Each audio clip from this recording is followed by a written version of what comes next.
Sabe, é impressionante pensar que uma única pessoa, uma pessoa só, pode ser o ponto de virada, né? Para o sucesso ou para o fracasso de uma comunidade inteira. Totalmente. O impacto de quem está no comando é algo que define destinos. E hoje a nossa análise vai bem no coração disso, mas por um ângulo, assim, bem específico e, para ser sincera, bastante sombrio. A gente recebeu um artigo do presbítero Marcos Benedito. Ah, sim. O título é O Líder Narcisista e a Ruína da Igreja. Um título que não deixa muita margem para interpretação, né? Ele Sim. vai direto ao ponto. Exatamente.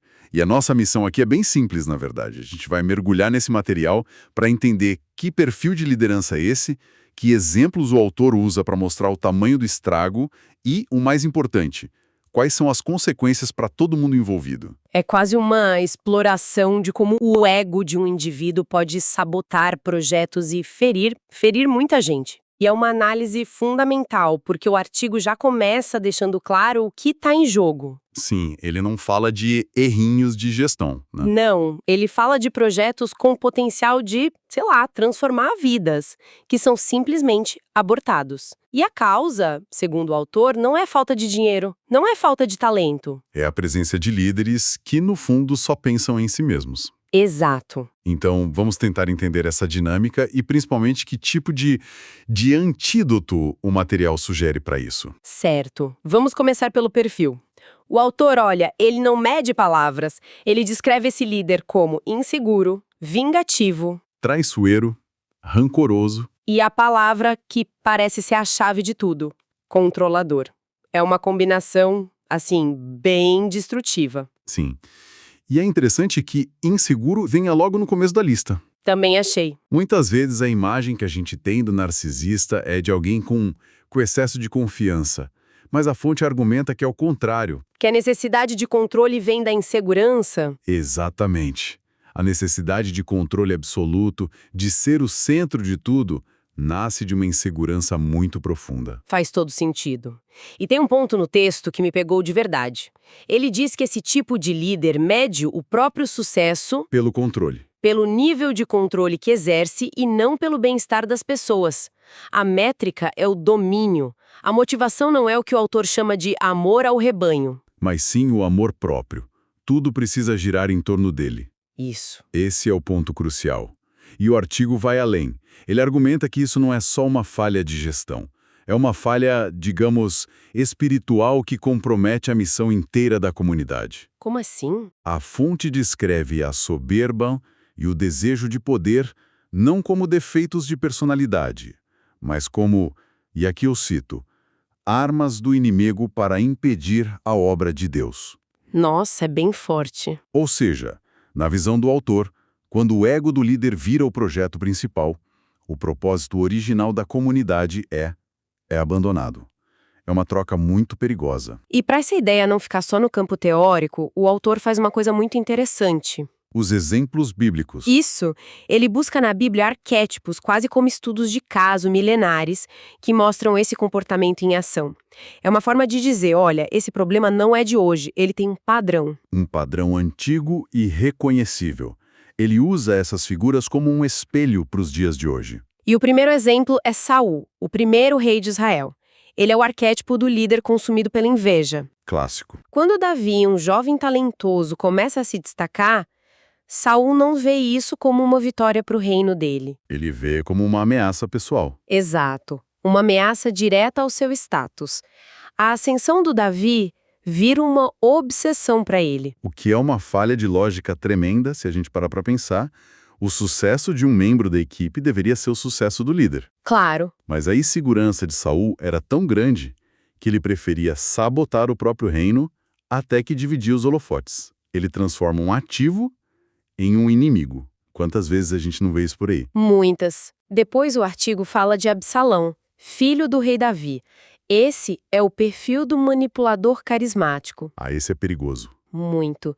Ele ia para a porta da cidade, ouvia as queixas do povo e dizia: "Ah, se eu fosse o juiz, aí sim vocês teriam justiça." Usando charme. Ele usava o charme e as frustrações legítimas das pessoas para construir uma base de poder e tentar, bom, roubar o trono do próprio pai.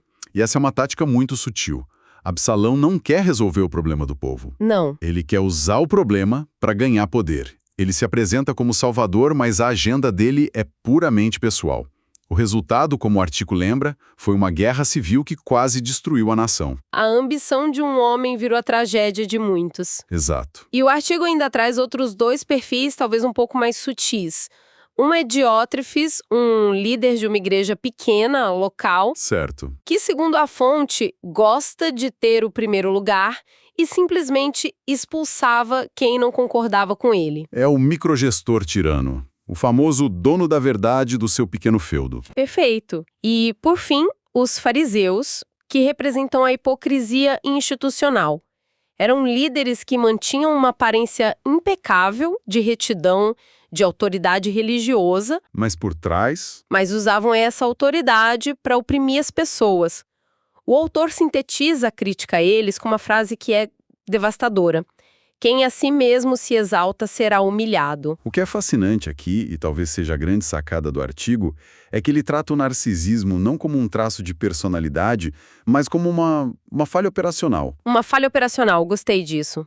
A inveja de Saul não é só um defeito moral, ela quebra a cadeia de comando. A ambição de Absalão não é só ganância, ela destrói a coesão nacional. Entendi. O artigo argumenta que o ego não é um problema de RH, é um bug que corrompe o sistema todo.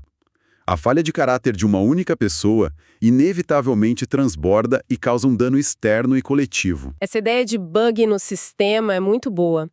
E esses exemplos bíblicos são poderosos, mas podiam soar como algo distante, de outra época, né? Sim, poderiam. A questão é que o artigo defende que esse mesmo padrão se repete hoje de formas bem concretas.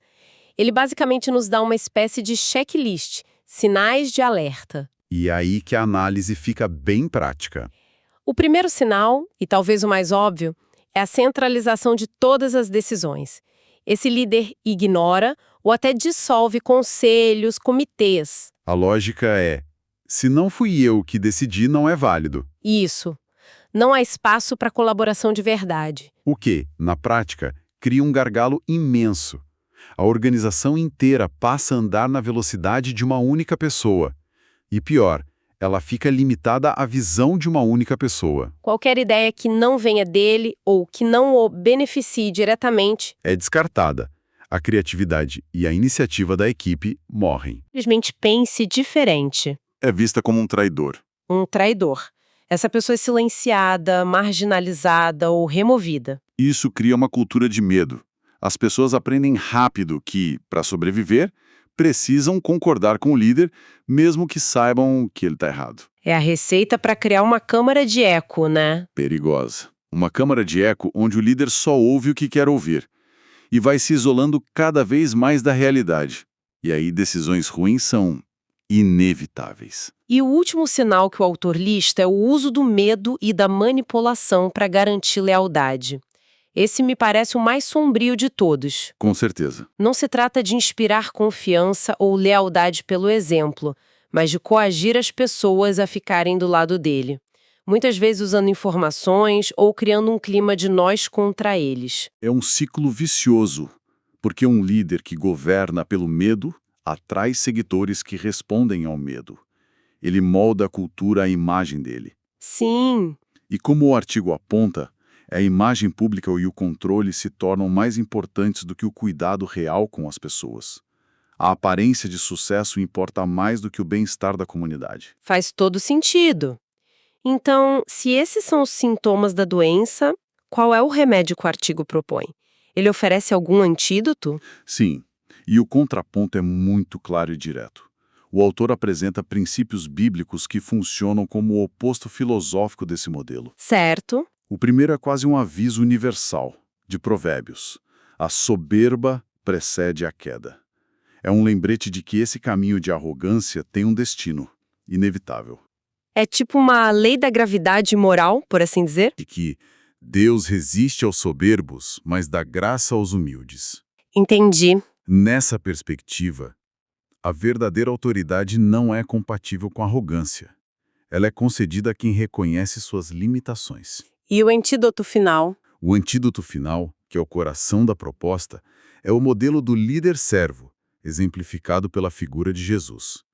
A citação "não vim para ser servido, mas para servir", vira o conceito de poder de cabeça para baixo. É uma redefinição completa de liderança. Liderar não é estar no topo da pirâmide para ser servido. Mas descer a base para servir. Isso. Precisamente. A verdadeira autoridade, segundo o artigo, não está na tirania ou no controle, mas no serviço, na doação, no ato de capacitar os outros. É um modelo que anula completamente o ego Porque o foco deixa de ser o eu. e passa a ser o nós. Certo. O artigo pinta esse quadro, mostra os sinais, oferece o antídoto. E quanto às consequências? Qual é o custo final de se ter uma liderança assim? O texto organiza o prejuízo em algumas categorias bem diretas. E é uma conta alta. A primeira é a dos projetos abortados, oportunidades de crescimento, de serviço à comunidade, de impacto social.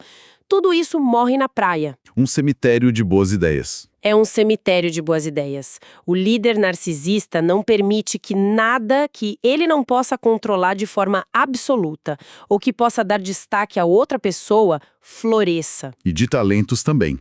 O que nos leva à segunda consequência, que o artigo descreve de forma muito forte como feridas no corpo. Essa expressão é muito poderosa. Ela se refere às pessoas que são magoadas, humilhadas, usadas, E descartadas. descartadas. Talentos que são enterrados porque não encontram espaço para crescer. E a própria unidade da comunidade, que é destruída pela desconfiança e pelo medo. Não é só sobre projetos que não acontecem. É sobre pessoas que saem feridas. E, por fim, o que o autor chama de testemunho comprometido.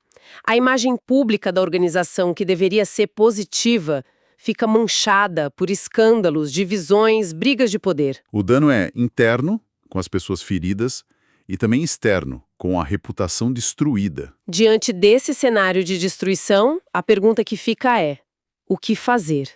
A culpa é toda do líder? E é aí que o artigo dá uma virada muito importante. Ele não se limita a diagnosticar o problema. Ele termina com uma exortação, um chamado à ação para a comunidade. Ah, interessante. A responsabilidade, segundo o autor, não é só de quem lidera. É de todos. Ele basicamente diz que a comunidade precisa desenvolver um sistema imunológico contra esse tipo de liderança. Um sistema imunológico, gostei da analogia. E como ele funciona? O primeiro componente é exigir humildade e prestação de contas. Liderança nesse modelo não é um cheque em branco. Ela precisa de supervisão, de conselhos que sejam realmente ouvidos, de transparência. Certo. Outro ponto é valorizar o caráter acima da eficiência aparente. O autor alerta que nem tudo que funciona ou que traz resultados visíveis é bom se for construído sobre autoritarismo e medo. Ou seja, os fins não justificam os meios. De forma alguma. É preciso olhar para o como, não só para o quê. O artigo também defende a formação de líderes com uma mentalidade de servo, não de chefe, desde o início. E o mais difícil, talvez. Talvez o mais difícil: a coragem de confrontar o erro. O texto sugere que a correção, feita com amor, mas com firmeza, não é um ato de rebelião, é um ato de proteção ao grupo. É como um corpo que reage a uma célula doente. Exatamente, para proteger o organismo inteiro. O objetivo final de tudo isso é proteger os mais vulneráveis, para que o ego de uma pessoa não destrua a vida de muitas. Então, o que tudo isso nos diz? Ao final da análise, fica um quadro muito claro. O material desenha um padrão previsível de danos que começam com a insegurança de um líder e terminam com projetos fracassados e pessoas feridas. Sim, mas o mais importante é que a fonte não se contenta em apontar o dedo. Ela oferece um caminho de cura e prevenção, focado em valores opostos: humildade, serviço e, fundamentalmente, responsabilidade mútua. Exato. E isso me deixa com uma reflexão final, sabe? Uma coisa para a gente ir pensar. O artigo é muito claro sobre as ações que a comunidade deve tomar. Exigir transparência, confrontar o erro, proteger os vulneráveis, valorizar o caráter. Sim, ele desloca a responsabilidade. Percebe que isso desloca uma parte significativa da responsabilidade do líder para o coletivo. Não se trata apenas de um líder mau, mas de um ecossistema que por alguma razão permite que ele opere. A questão provocativa que fica, então, é: até que ponto uma cultura comunitária, seja por passividade, por uma admiração cega pelo carisma ou simplesmente por medo de retaliação, acaba criando um ambiente perfeito para que esse tipo de liderança se instale, crie raízes e prospere?